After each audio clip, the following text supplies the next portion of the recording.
Okay, equations involving square roots. Here's a slightly difficult example, and let's move through it.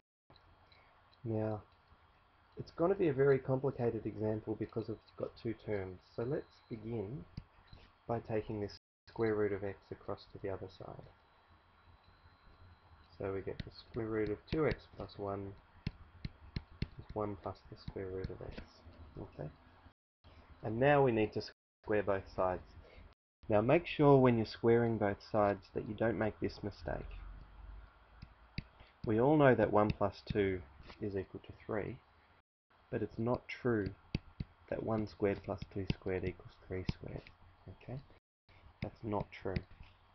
In fact, what it has to be is 1 plus 2 all squared equals 3 squared. In other words, when you're squaring both sides, you must square the whole thing and not just the individual parts, like in that mistake there. Okay? So when you're squaring both sides, you've got to put a bracket around the whole thing. So it's this squared equals all of this squared. Now, that'll give us 2x plus 1. The reason why that's important is because you should get 3 terms from this right-hand side. So there'll be 1 plus 2 root x plus x. Okay. Now let's simplify that a little bit. Simplify whenever you can. The 1's will cancel. Let's bring this x across to the other side. So we're left with x equals 2 root x. Now you may think we haven't got anywhere because we've still got square roots. But actually we have. We just need to square both sides again. Okay, so let's square this side and this side. And what you get then is that x squared equals 4x. And now we've gotten rid of all the square roots. Okay, now to finish this off, we need to bring the 4x across to the outside. We need to factorize.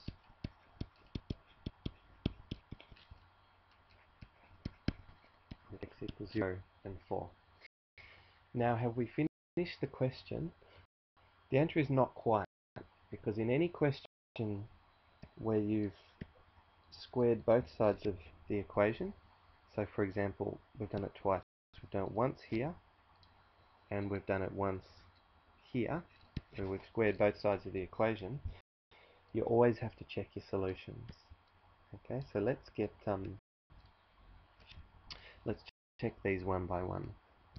So if we check the x equals 0 solution, what we're doing is we're putting it back into this equation to see basically if it fits. Okay, well, what's the left-hand side of this equation if x is 0? Well, that first square root will be square root of 0 plus 1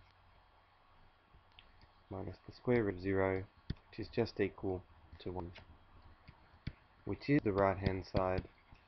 So therefore, x equals 0 is a solution. Okay. Now we should check the other one. Check x equals 4. What's the left-hand side equal to?